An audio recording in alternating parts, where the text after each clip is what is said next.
Welcome back to GoJo and Golic. It is time for Mic'd Up Monday, presented by Wrangler. So sounds from around the NFL this weekend, and we are going to start with the Bengals, who lost to the Titans 27-3. Yes, that's right. Okay, so the Bengals have scored a total of 3 offensive touchdowns through their first 4 games. That is the fewest of any team in the NFL. Yes, I'm talking about the Bengals. Okay, and Ja'Marr Chase in this game, he had 7 receptions for 73 yards, but he expressed some pretty obvious frustration after the game. In 4 games this season, do you feel like you've had less time to get open and create space for yourself? Nah, I'm open. I'm always open. Excuse my profanity. I'm sorry. Well, he was pretty direct there, pretty direct about how he felt. We've reached peak wide receiver once again. It's always nice to know too that it's a good reminder that while many things about football have changed, Dad, that is certainly not one of them. No. Wide receivers from the dawn of time until the sun swallows us all whole will firmly believe they're open. In Ja'Marr Chase's case, he's usually right. Yeah, he usually is right. But this is a team, remember after the first 2 games, we said, Joe Burrow 1-7 in his first 2 games in his first 4 years. Not a big worry. They'll fix it. I think they're starting to be a big worry. Yeah. That you have this much talent on the offense, though Burrow is still getting hit a lot. T. Higgins gets nicked as well in this one. And the defense, while they played well last week, you didn't see that again this week. So you're looking at some inconsistency there. Got to be some worry. Right now, you can get right in the next 2 weeks if you start to play like we think you can play. You have Arizona and Seattle. Okay. Hey, man, Arizona's a tough out now. You don't get checked by them on the schedule anymore. Arizona has proven they are hell in a cell this year. And they'll just check the hell out of you. Josh Dobbs is saying, put my jersey in the pro shop, man. I deserve to have it there. But then they have AZ in Seattle, and then they have a bye, and then they have the 49ers and the Bills. So they need to get right. They need to get to where we think they're going to be, though. Man, they have given us no reason yet at this point to think they're going to get there, but you still think with the talent that they can. Yeah, right now the upper crust of the AFC has looked like the Chiefs, the Bills, and the Dolphins at this point. The Bengals, based on play in 2023 and not on expectation, do not belong in that category. And, Dad, it's because of that Joe Burrow injury. I think it all points back to there. Sacked 3 times in this game. Give Mike Vrabel and his outfit credit, right? Defensively, that line and Jeffrey Simmons and company, they make life miserable for teams. This Chiefs offensive line, while it's been improved personnel-wise by acquisitions they've made in the last couple off seasons, it's still not going to be confused for a dominant unit in the league. They bet on what teams like the Bills and what teams like the Chiefs bet on, that we've got such a special player at quarterback. Right. He's going to be able to get that bridge from, all right, we've improved them enough, and now we're going to push it over the top. This isn't the Shanahan-McVay coaching tree systems that are going to try and mitigate the offensive line through scheme, that are going to try and give quarterbacks easier opportunities. These teams lean into the fact that they've got an all-timer under center, and so they get to move like that. And, Dad, when that player's compromised, we've seen over and over again, whether it was Mahomes' toe from years ago, Josh Allen's elbow last year to an extent, or now Joe Burrow's calf, especially when it affects the mobility that usually helps this team out. It completely changes the math in a way that makes it kind of unsustainable until that gets better, if it gets better, which is going to be hard to count on this season. Yeah, the AFC is built on scoring, right? Miami in scoring, Buffalo in scoring, Cincinnati normally in scoring, Kansas City in scoring.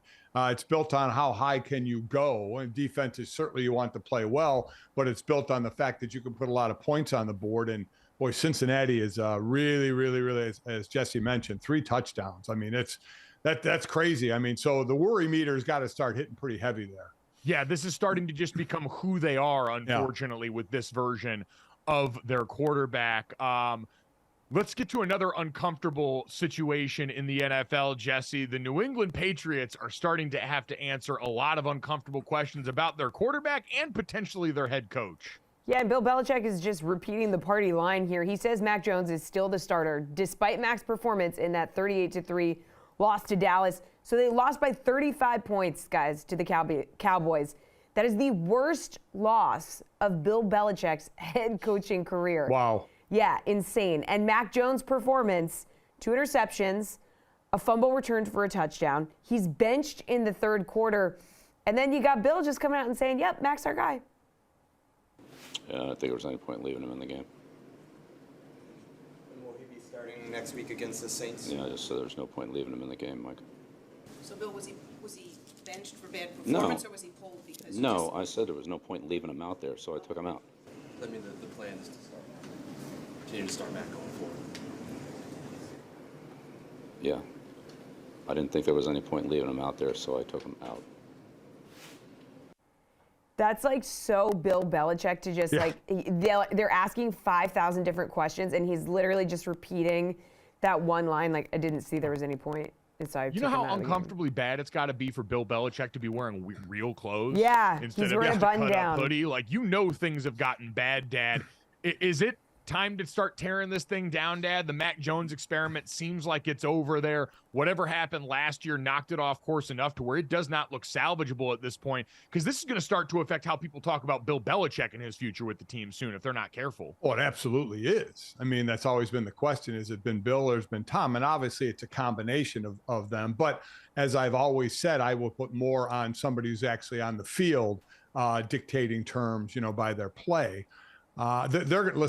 They're going to be looking for a new quarterback, right? Mac Jones is not the future quarterback of the New England Patriots. At least it doesn't seem that way right now. So when you say, are they going to start doing something? There's nothing they can do right now, right? I mean, there's nothing that this is what they have for the season. Now they'll have to think about in the offseason what direction they're going to go. They're always going to have a really good defense, but you went from the GOAT in Tom Brady to a guy that's not going to be your quarterback in the future. And Mac Jones, at least in my opinion, I don't think he will be.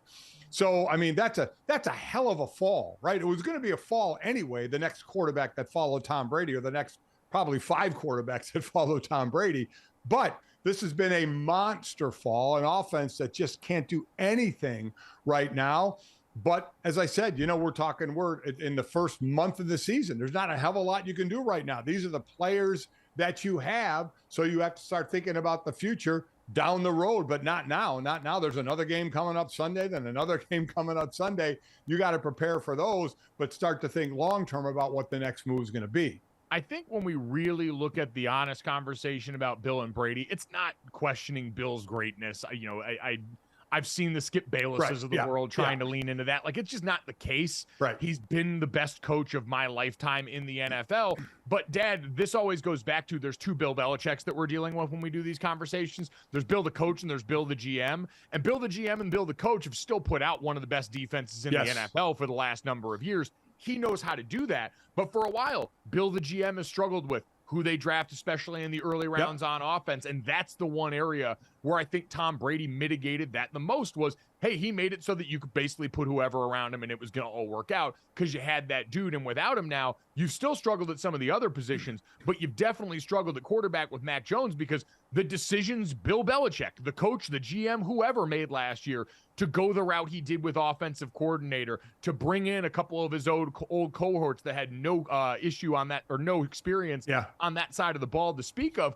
All of that knocked this off course so famously for a guy in Mac Jones that year one looked like he might be able to salvage something, not obviously a Tom Brady trajectory, but something. And Bill Belichick ultimately has to wear the blame for that and the way it's worked out at that position, which is usually pretty damning for any NFL GM. And I don't think Bill Belichick's excluded from that. Tom, you had the fact that Tom Brady threw to 2 Hall of Famers in his career, right? Randy Moss, and that was just for a year. Yep. And Rob Gronkowski. Now, he's had other really good receivers, especially in the slot, but he's made them better, right? Just like we talk about other quarterbacks like the Mannings of the world, making them better. He's never really had a ton of firepower on the offense. And now when you don't have Tom Brady, it really kind of glares when you don't. Yep. We're seeing the Patriots in a very different light right now. And a lot of people, I think, are going to enjoy their opportunity to get these shots off while they've got the chance here. That's going to be an uncomfortable conversation that I don't think goes away because I don't know how much better this Patriots offense is going to get. It's not. I agree. It's not. I mean, there's nothing you can really do. So all we're going to have to do is lean in really hard to listen to what Bill's saying in his presser because he speaks in a mumble. And watch him dress progressively nicer, apparently.